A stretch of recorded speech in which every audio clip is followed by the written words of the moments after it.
Olá, eu sou a Rita. Olá, eu sou o Silvio. Eu sou o Adolfo. E esse é mais um bate-papo informal com vida com o espiritualista Adolfo Matos dos Santos, na nossa série Estudando o Novo Testamento. Adolfo, esse é o nosso quarto programa, né, que nós tivemos que interromper em função da sua ida a Portugal. Né? E aí, foi tudo bem em Portugal, Adolfo? Muito Foi trabalho? tudo bem. Foi uma pena que a quantidade de livros que nós levamos, esse novo livro, né, Amar é a Suprema Ciência da Vida, não foi suficiente. Mas agora já nós mandamos, desculpa falar assim nesse tom de grandeza, o Mauro mandou pelo navio. Ah, que legal. Então agora vai chegar mais livro lá. Né? Muito bem. E com Mas certeza... a recepção foi muito boa. E com certeza mais à frente nós vamos poder conversar sobre o seu livro, né? Vamos fazer um vídeo sobre esse seu novo livro. Aliás, Adolfo, em Portugal tem 2 filiais do Céu, é isso? Para as pessoas que não conhecem, né? Tem 2 filiais ativas, Uhum. uma em Lisboa e a outra em Caldas da Rainha, que é uma cidade que fica assim a 80, 100 quilômetros afastada de Lisboa. Muito bem. Muito bom, Adolfo, muito bom.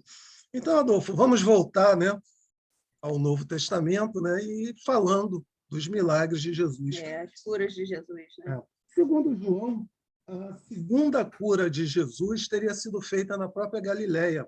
E isso está no capítulo 5, né, com o nome de... A cura do filho de um oficial. Perdão, capítulo 5, não, 4:43. A cura do filho de um oficial. Você pode contar para a gente essa história? O que você sabe? O que você conhece disso? Jesus estava vindo da Judéia para a Galileia, né? E aí ele encontrou com esse oficial. O filho de um rico, né? O cara era um ricaço. É um lá, oficial tal. do rei, né?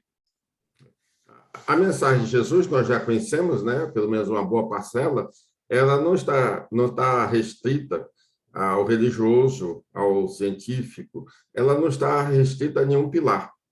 Então, esse moço citado na Bíblia, ele pode ter qualquer hierarquia social, mas tinha uma necessidade. E o Jesus veio principalmente para elaborar forças, despertar força em nós, que é a força gerada pela necessidade. Então, uma pessoa, por exemplo, nesse exemplo que vocês deram, com os bens materiais, com o bem político, o bem social, o bem financeiro, um bem de qualquer natureza, no entanto, surgiu a dor. Então, o que nós nos prendemos muito mais é a sacralidade da dor para nós nos melhorarmos. Então, para Jesus, conectado diretamente com Cristo vida, é importante, Cristo vida, a fonte da vida do planeta Terra, para todos os reinos. Agora, imaginemos ali, tinha um moço, uma consciência humana, já com capacidade de raciocinar, já envolvido com os seus sentimentos, era um pai. Então, imaginemos, para Jesus, conectado com a fonte da vida, bastava para ele acionar a sua voz. Mas o que é mais importante nas curas, em especial a proporção que Jesus foi ficando conhecido, é a expectativa das pessoas, que isso serve para nós hoje. As pessoas inspirarem confiança às suas plateias. Então, ele, em qualquer parte, quantas pessoas que não conheciam o mestre, mas ouviam falar dele, ouviam falar. E essa expectativa já é o principal acionador da nossa consciência. Então, é por isso que ele curou A, B, C, curou, fez maravilhas. E o exemplo bem conhecido por todos nós é a cura da Verônica, que o simples roçar nas suas vestes, ela ficou boa daquela doença que tinha mais de 12 anos. Então, a cura é nesse sentido. O mais importante é ele conectado com a fonte da vida e a inspiração que qualquer um de nós causarmos aos nossos semelhantes. Se souberem quem é Silvio, Silvio está em Orlando, mas eu estou com a minha dor aqui no Brasil, não quero nem saber. Nós vamos fazer campanha, vamos fazer qualquer coisa para ir ao encontro daquele que representa a divindade com o nome de Silvio. Agora aqui, nós estejamos em equilíbrio para não perdermos a conexão com a fonte da vida, o alimento sagrado da vida, que é o Cristo, né, representado principalmente para nós, cristãos, por Jesus de Nazaré. Ok. Então, de sábado, né? Temos também alguns outros milagres, Adolfo, e o que nos chama a atenção é a questão de terem sido feitos no sábado. A gente tem aquela pessoa que estava com a mão seca, que é um exemplo que foi feito no sábado. Temos o exemplo do paralítico, que estava naquela, vamos dizer, na piscina, né? Lá no tanque. E a gente tem o exemplo dos próprios os discípulos de Jesus, né? Por ocasião que eles estavam passando num trigal. Eles estavam com fome, aí, estavam com fome e tal, né? E tem a crítica dos fariseus a respeito dessas passagens. Se você pudesse esmiuçar, no caso são esses, né?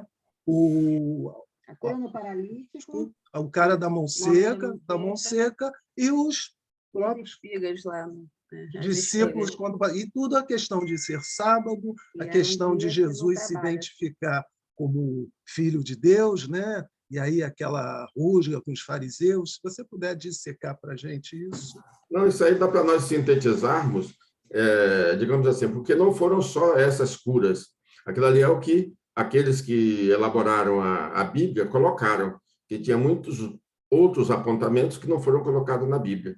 Mas o que fica para nós não é aquela situação da mão seca ou aquele outro, em qualquer situação. O importante é, ele veio para romper os conceitos ou preconceitos, porque na criação tudo evolui. Se alguém, em algum momento, criou essa possibilidade, que no sábado era dia de descanso, era um dia sagrado, imaginemos a sacralidade de uma pessoa que tinha a mão ali seca, mirrada, né? Aqueles olhos sem a visão, uma doença de qualquer natureza, porque era sábado, não podia curar. Olha, então, Deus não para nunca, e nós já temos a consciência, quanto mais se evolui, mais se trabalha, que a princípio o nosso trabalho é econômico. Na sequência da nossa evolução, nosso trabalho passa a ser social. Nós já temos a preocupação com aqueles que têm menos recursos que nós. E numa terceira etapa, é o trabalho moral. Então, o trabalho de Jesus já era moral. Ele não estava preocupado com a parte econômica, nada. Era um trabalho moral, porque as pessoas que foram tocadas por ele com a vibração da sua voz, a voz da misericórdia, nunca mais se desvincularam dele. E é por isso que nós temos aí no cristianismo os mesmos espíritos reencarnando. Quem somos nós? Nós três. Somos espíritos que vivemos naquela época, antes também dele, durante, e continuamos até hoje. Porque quem foi tocado pela essência do Cristo através de Jesus, nunca mais se desvincula dela. Então, o importante é aquele toque avassalador, que não tem uma explicação lógica, nem religiosa, nem científica. Mas qual era o trabalho desses homens que eram tão dogmáticos, tão preconceituosos? É porque eles expressavam uma religião. E Jesus chegou para aguçar em todos nós a religiosidade. Atingida a religiosidade, nós não teremos mais esses conceitos tacanhos, esses conceitos limitadores. Porque imagina só, se Deus parasse de trabalhar sábado e domingo, como é que nós iríamos viver? Então, é uma coisa incessante na evolução, na criação. Todos nós, quanto mais evoluídos, mais nós trabalharemos na vinha do Senhor. Eu só perguntar um negócio, porque tem no Evangelho que ele dava aula, ensinava nas sinagogas, né? Aos sábados também, mas poderia ensinar? Então, isso aí tudo são colocações humanas, não é isso? Porque o que acontecia com Jesus é que na hora daquelas folgas, vamos assim dizer, os discípulos se aproximavam muito dele, muito mais, e tinha também as reuniões mais íntimas. Se aproximavam para levantar questões. Olha, sendo um homem de vida pública, imaginemos quantos curiosos, principalmente quando os escribas não estavam presentes ou não estavam tão aguçados para poder inibir a palavra das pessoas que iriam questionar, porque ele não tinha inibição nenhuma, né? Para falar das coisas de Deus, ele falaria sempre. Então, não é ensinar nesse sentido pedagógico que nós temos, é ensinar no sentido de esclarecer, tirar a dúvida, levantar as dúvidas, e como nós sabemos, o espírito daquela graduação, se nós verbalizarmos, todo mundo vai saber o que é que nós estamos pensando. Mas para ele não precisava verbalizar. Ele já alcançava o conteúdo mental daquela sociedade, daquele ambiente, daquela assembleia, e começava a discursar sobre as coisas dos céus.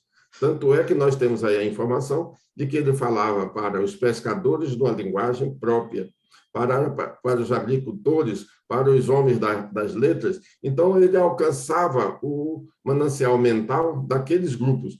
De acordo com o ambiente, ele falava para organizar, mas, sobretudo, despertar a religiosidade.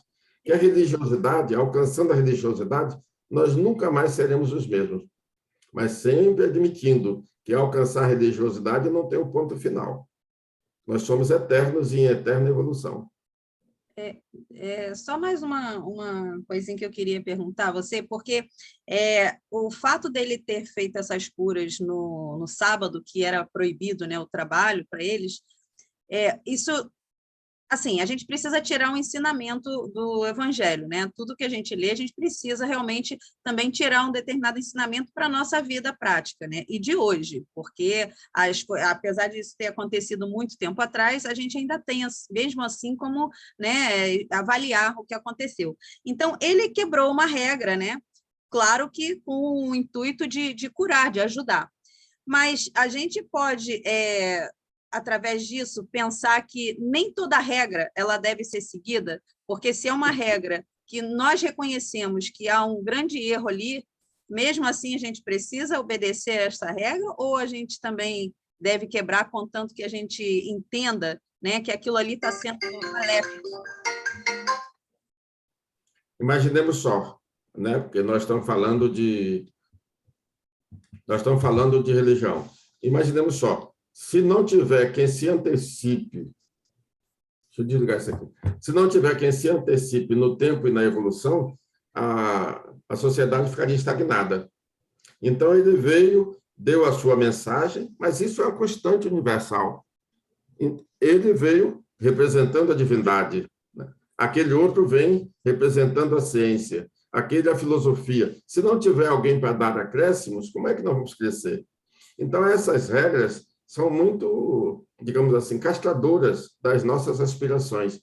A ciência, por exemplo, ela, quando se desvinculou das religiões, se imagina só quanto ela cresceu, porque perdeu a trava, aquelas proibições. Então, Jesus veio, não vi para contrariar a lei, mas para dar um acréscimo. Isso é da evolução constante.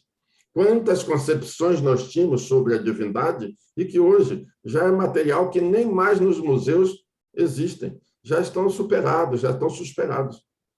Você vê só, nós ainda temos hoje cânticos falando Jesus, Maria, mãe de Deus. Você vê só, 2000 anos, com o esclarecimento que nós temos, com centenas de livros esclarecendo que Jesus era um filho biológico de Maria e José, nós ainda concebemos que Jesus era o próprio Deus. Você vê só, se não tiver quem acrescente, quem dê uma contribuição, é a razão pela qual a nossa igreja, a nossa Santa Igreja, está cada vez mais fraquinha. A tendência natural é ela substituir, porque ela não aceitou debater. Sem debate, e, aliás, tem um item muito importante para nós. O que mais levou à trava da evolução do cristianismo foi a organização. Porque quando organiza, cria normas, cria regras, mas deve ser substituído.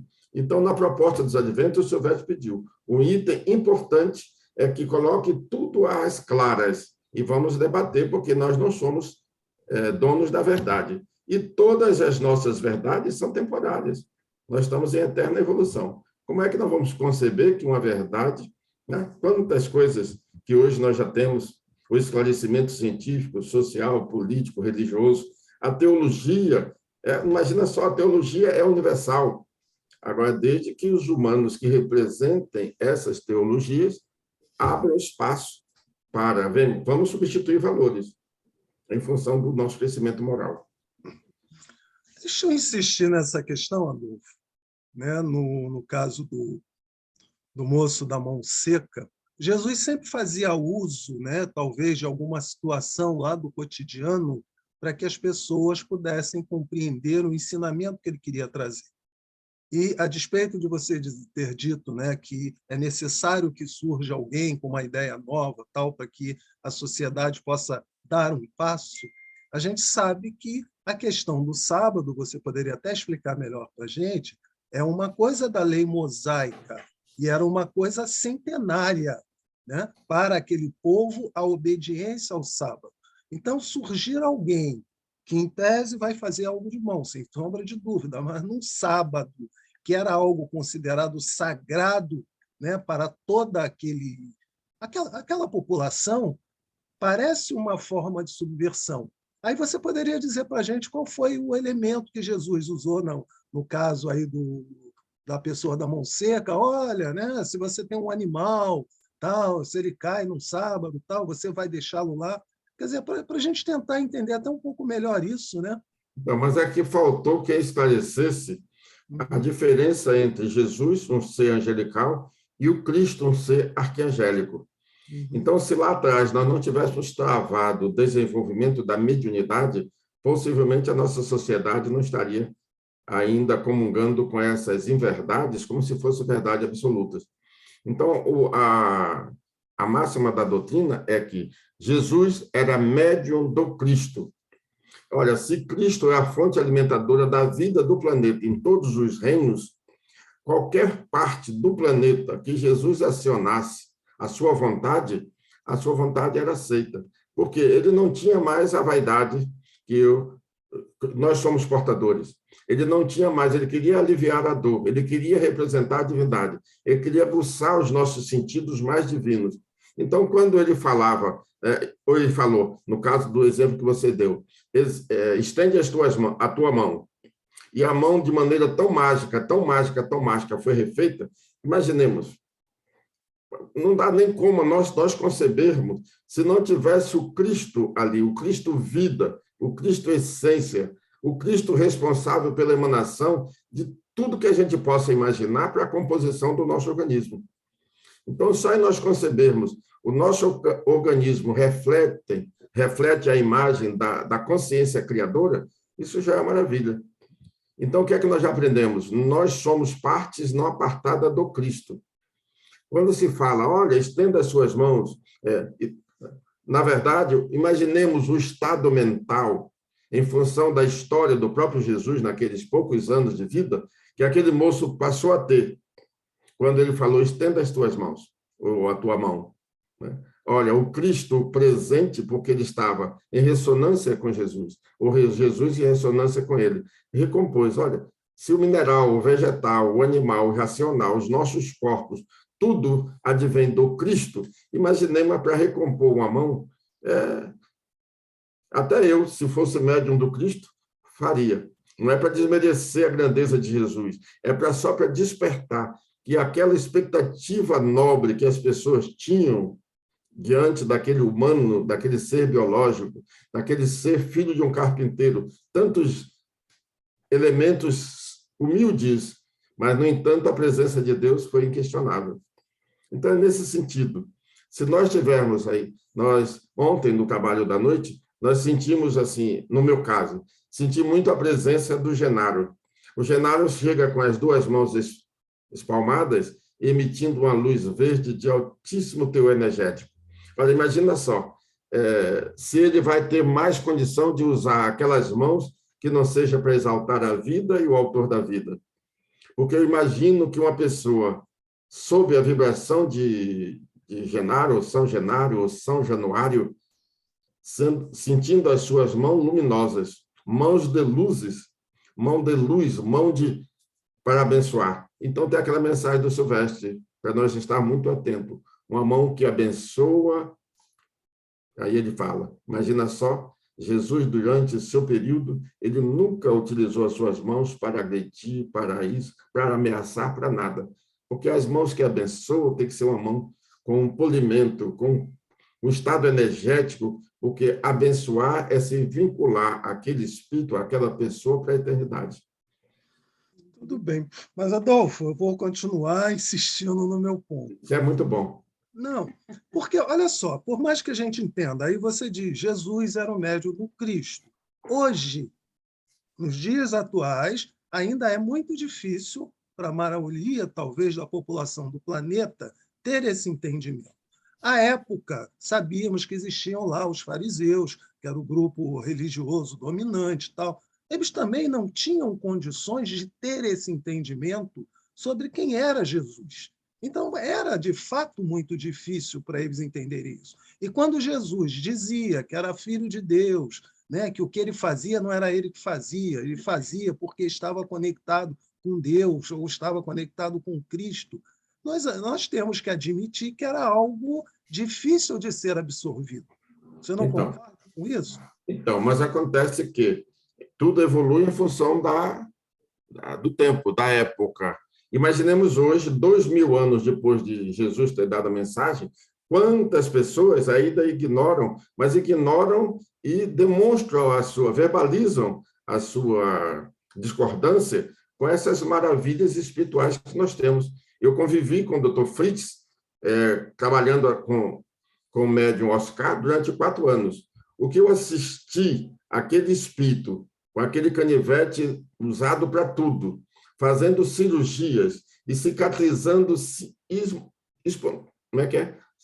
Ao mesmo tempo, de maneira tão simultaneamente. Então, você vê só, isso hoje, né, em nossa época. E quando, no entanto, tinha ali cientistas, principalmente da Alemanha, filmando tudo,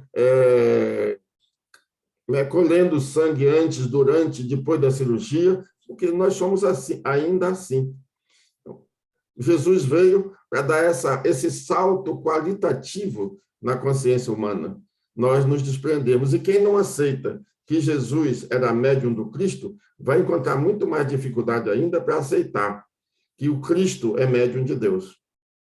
Então, conta para a gente conta a história do paralítico lá da piscina, que Jesus apareceu, que não tinha ninguém para levá-lo na água. Conta para a gente como é que foi num sábado também. Então, o que acontece? Vamos voltar tudo à nossa fonte, ao início da nossa conversa. Ele estava na piscina. Aquele material para construir a piscina adveio do Cristo. Aquela água ali, considerada milagrosa, adveio do Cristo. Os anjos que representavam a divindade são intermediários do Cristo. Então, a dificuldade nossa é que nós não temos essa visão. Ou, naquela época, você vê aquelas luzes, aquelas consciências, aqueles anjos, todo mundo trabalhando em função de uma finalidade só, porque tinha um intermediário entre a terra e o céu, pedindo ou se colocando como intermediário para aliviar aquela dor. Então, é mais ou menos assim. É como se você mergulhasse a sua mão na água e tirasse ou ela está boa. Nós estamos mergulhados na essência da vida do Cristo planetário. Por isso que, num piscar de olhos, recompõe tudo. Onde é que está a essência da vida? Vamos dizer que esteja na dimensão não visível aos nossos olhos. O que é que Jesus fazia? Ele densificava aquela energia para recompor os nossos olhos, os nossos órgãos, tudo em nós. É essa mudança de frequência que é importante. Porque daqui a pouquinho, quando a vida se desprender do nosso corpo, nós vamos ser desintegrados. Então, ele fazia essa integração da energia da vida para poder criar o refazimento da mão ou de qualquer parte do nosso corpo, conforme falamos. Mas como é que foi a história desse moço? O que eu quero saber é a história. Você não contou como é que aconteceu isso. Ele já estava ali há 38 anos. Né? Então, a gente imagina só o estado mental, e, como consequência, o estado corpóreo. Né? A deficiência de uma pessoa estar ali, né? sem possibilidade de se locomover, mais isso, mais aquilo, todo mundo estava ali. E Jesus chega, dá aquela bênção para ele e fala de maneira tão segura, isso é que é difícil para nós, tão segura, tão motivadora, sem rictos, sem nada, sem mudança de semblante, sem nada, simplesmente pega a tua padiola e vá para casa, é o que consta na Bíblia. E ele foi embora. Agora, pegando o que nós falamos antes, a natureza, a essência do Cristo já tinha agido. Aquele homem estava refeito, aquele homem estava pleno. E ele foi, lá na frente alguém pergunta, criadores de casos, Escuta, quem é que mandou você ir para casa? Você está carregando a padiola? Hoje não é dia de fazer isso. Quem foi que te curou? Ah, eu nem sei quem foi. Mandaram que eu levantasse, pegasse a minha padiola e fosse para casa. Eu estou indo. Quer dizer, a segurança que a pessoa tinha é a coisa fabulosa. E é exatamente isso na roupagem da proposta adventista, da renovação do cristianismo, é que a nossa palavra seja a manifestação da fidelidade àquilo que nós já conhecemos como nossas verdades. E por que ele falava, vá e não diga quem fez isso? Às vezes, a Bíblia colocou assim, né? Nós não temos exatamente ainda, por enquanto, a situação, o quadro. Então, nós sabemos que ele estava no meio de pessoas que contrariavam tudo. Deve ter um porquê que não foi revelado ainda para nós, mas quando ele curou aqueles 10 leprosos, né, todos saíram, a gente tem aquela noção da alegria, da euforia, aqueles corpos tão chagados, com uma tendência mental a materializar quase que a ideia da morte. E Jesus recompôs os 10. Era a norma daquela época, se apresentar para poder ser reintegrado à sociedade. Teria que se apresentar aos administradores daquela época. Um volta. O que é que você voltou? Na minha linguagem, né? O que é que você voltou? Cadê os 9? Senhor, eu não sei. Eu voltei para agradecer. Então, Jesus fala, vá, você está salvo. Então, nós temos que pegar essas palavras e transformar em nossa experiência a sacralidade da palavra gratidão. Mas não pode ser a palavra simplesmente pronunciada. É uma manifestação de gratidão de verdade. Quando ele voltou, que viu seu corpo são, e falou assim, Senhor, eu voltei para agradecer. Então, você vê só que o evangelho não é para ficar preso à letra, é tirar a essência, senão nós vamos continuar daqui a milênios e muitos outros milênios, nós estaremos discutindo a letra do evangelho e não a essência que o evangelho traz. Bom, né? Então, acho que é melhor, vamos parar por aqui, né, Adolfo? Até para a gente não ocupar muito o seu tempo, né? E como nós vamos poder, né, ir dissecando essas historinhas aos poucos, né? Porque a ideia que nós tivemos junto com você é que as pessoas fiquem estimuladas, né, também a ler o Novo Testamento e ter mais elementos para que elas possam entender, né, aquelas muitas histórias. Então nós fazemos parte de um programa sideral voltado para a Terra. Olha o peso dessa frase. Nós fazemos parte de um programa sideral voltado para a Terra. Imaginemos se a nossa mente estiver bem elaborada, bem pensada, bem luminosa, o que nós faremos em nome da divindade. Como a divindade pode ser muito abrangente, o que é que nós fizemos? Nomeamos Jesus nosso guia e o nosso modelo.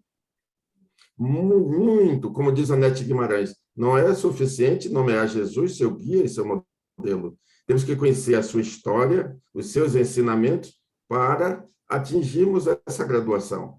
Porque ele foi muito claro, ele não falou da nossa grandeza espiritual. As obras que eu faço, não sei o que eu faço, é o Pai que faz através de mim.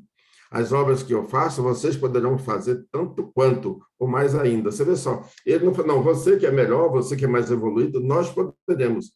Agora é preciso que acionemos esse Cristo interno, a fagulha de Deus que nós somos, para que melhor acionemos as consciências que estão nos ouvindo. Algumas experiências, hoje eu estou completando 59 anos que eu cheguei ao céu. Não me considere velho, não, tá? Apenas experiente. 59 anos de céu. Imaginemos o que eu já vivi e já convivi com essa realidade entre os dois mundos, o mundo espiritual e o mundo terreno. Imaginemos quantas maravilhas, você estava falando aí da cura, quantas maravilhas da cura, que eu assisti o Pai Joaquim levantando coxos e aleijados, sempre com a palavra, ou com um cântico de refazimento. Né? Porque ele já era portador, o que é natural, da misericórdia do falar. Então, a voz não é simplesmente abrir a boca e falar. A voz tem que ser uma oração. Por isso que hoje nós já aprendemos. Quando a voz tem a emanação da misericórdia, é capaz de revolucionar o mundo e a sua humanidade. Também. Temos que aprender isso, né? Desenvolver, né, Rita? Essa voz, esse coração, né? Ainda bem que a gente tem um guia aí, ó, Um mestre, encarnado. né? O Pai Joaquim é nosso guia, ele está aí. Hoje ele vai estar mais ainda. É, Com certeza. com certeza.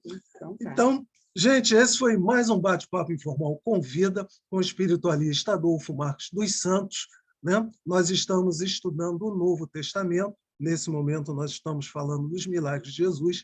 Vamos pedir para vocês não esquecerem de visitar o nosso canal, de dar o seu like. O seu dislike. Por gentileza, repassem nossos vídeos, né, para os seus amigos e peçam para que eles se inscrevam, que nós estamos na nossa campanha para chegarmos aos 400 inscritos.